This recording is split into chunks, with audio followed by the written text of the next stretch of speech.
ধরেন আপনি রাস্তার পাশে দাঁড়িয়ে হাসাহাসি করছেন আপনার বন্ধু বান্ধবের সাথে, এমন তো অবস্থায় রাস্তার ওপারে দুইটি মেয়ে দাঁড়ানো আছে এবং তারা ভেবেছে আপনি তাদেরকে দেখে হাসি ঠাট্টা করছেন। এরপরে এই মেয়েগুলো তার বয়ফ্রেন্ডদেরকে ফোন দিয়ে বলে তাড়াতাড়ি আসো, আমাকে দেখে মানুষ হাসাহাসি করছে। তারা উত্তেজিত ভাবে এসে আপনাদের উপরে ঝাঁপিয়ে পড়লো। এক পর্যায়ে আপনার জীবনটা চলে গেল। সামান্য একটু হাসির জন্য একটা মানুষের জীবন চলে গেল। হাদিসের মধ্যে স্পষ্ট ভাষায় বর্ণিত রয়েছে, একটা সময় আসবে যখন মানুষ একজনকে শেষ করে দেওয়ার পূর্বে সে জানবে না কেন তাকে শেষ করে দিচ্ছে এবং আরেকজনও জানবে না কেন তাকে শেষ করে দিল। পারভেজ নামক এই ছেলেটি একটু হেসেছিল। আচ্ছা, ধরে নিলাম সে মেয়ে দুইটাকে দেখে হেসেছে। শুধুমাত্র হাসির জন্য একজন মানুষের জীবন আপনারা কেড়ে নিতে পারেন। সোশ্যাল মিডিয়ার মধ্যে প্রত্যেকটা মানুষ আপনাদের ছবিগুলো শেয়ার করে বলছে আপনাদেরকে দেখলে রাস্তার কুত্তাও তাকাবে না, আর মানুষ হাসবে তো দূরের কথা। আপনার বয়ফ্রেন্ডের সাথে আপনার কিসের সম্পর্ক, শারীরিক নাকি মানসিক? এখন মানসিকের চাইতে ফিজিক্যালি সম্পর্ক মেয়েদের সাথে ছেলেদের বেশি হয়ে যাচ্ছে, আর যার কারণে বয়ফ্রেন্ডকে ফোন দেওয়ার সাথে সাথে এসে আরেকজনের জীবন কেড়ে নিচ্ছে। যে বা যারা তার জীবনটা কেড়ে নিচ্ছে ইতিমধ্যে সিসি ফুটেজ তদন্ত করে কিন্তু তাদেরকে শনাক্ত করা হয়েছে। খুব দ্রুতই তাদেরকে অ্যারেস্ট করা হবে, জানতে পারবেন বাকি ঘটনাগুলো। এই সকল মেয়ে নামক ডাইনির দল কিন্তু আমাদের চারপাশে ঘুরে বেড়াচ্ছে। এরা ছেলেদেরকে ব্যবহার করছে বাজে কাজ করানোর জন্য। অনেস্টলি ভাই, কোনোদিন কোনো ছেলে এদের দিকে তাকানোর কথা না। এদের দিকে মানুষ কেন তাকাবে? আচ্ছা তাকাইছে, নাহলে ভুলবশত একটা ছেলে আপনাদেরকে দেখে একটু হাসি ঠাট্টা করছে, এটাতে এমন দোষের কি হয়েছে? আপনি যে গাড়ির পিছে বসে বয়ফ্রেন্ডের সাথে মনে করেন কাম সেরে দিয়েছেন, সিপাসাপিতে গিয়ে যৌবন জ্বালা মিটায় ফেলছেন। আচ্ছা, এই যে আপনাকে নিয়ে এই ধরনের কথাগুলো বলছি,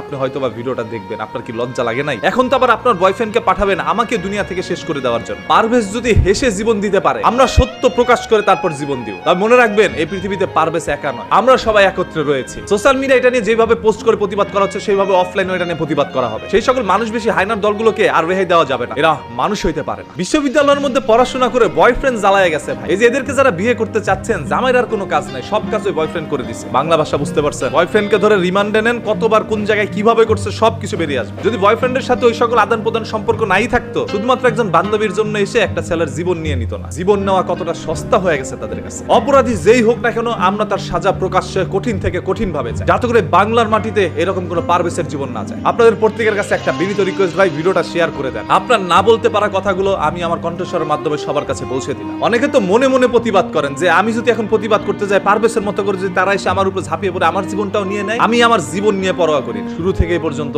অন্যায়ের বিরুদ্ধে প্রতিবাদ করে আসছি, সত্য কথা বলে আসছি। সত্য বলতে গিয়ে যদি জীবন যায়, আমি সেটা গ্রহণ করে নিই। তারপরে বাংলার মাটিতে আর কোনো পারভেজের জীবন আমরা নিতে দিব না। কি একটি আশ্চর্য বিষয়, একটি ছেলে জাস্ট হেসেছিল, হাসার কারণে জীবন চলে গেল। এগুলো কি মানা যায়? আমি আল্লাহর সৃষ্টিকে বাজেভাবে দেখবো না, তবে এদেরকে বাজেভাবে দেখতে হবে। আল্লাহ তাআলা এদেরকে সৃষ্টি করেছে হাদিসের সাথে মিলে যাওয়ার জন্য। আজকেরা পুরো পৃথিবীতে দৃষ্টান্ত হয়ে থাকবে যে তাদের দিকে তাকিয়ে হাসার কারণে তারা জীবন কেড়ে নিয়েছে তাদের বয়ফ্রেন্ডের হাতে। এবার কেঁচো খুঁড়তে গিয়ে বড় বড় সাপ বেরিয়ে আসবে। কতগুলো সাপের সাথে আপনার সম্পর্ক হয়েছে সব বাঙালি জনগণ জানতে পারবে। পারভেজকে তো আর আমরা বাঁচাইতে পারি নাই, এখন সবাই তার জন্য দোয়া করি যাতে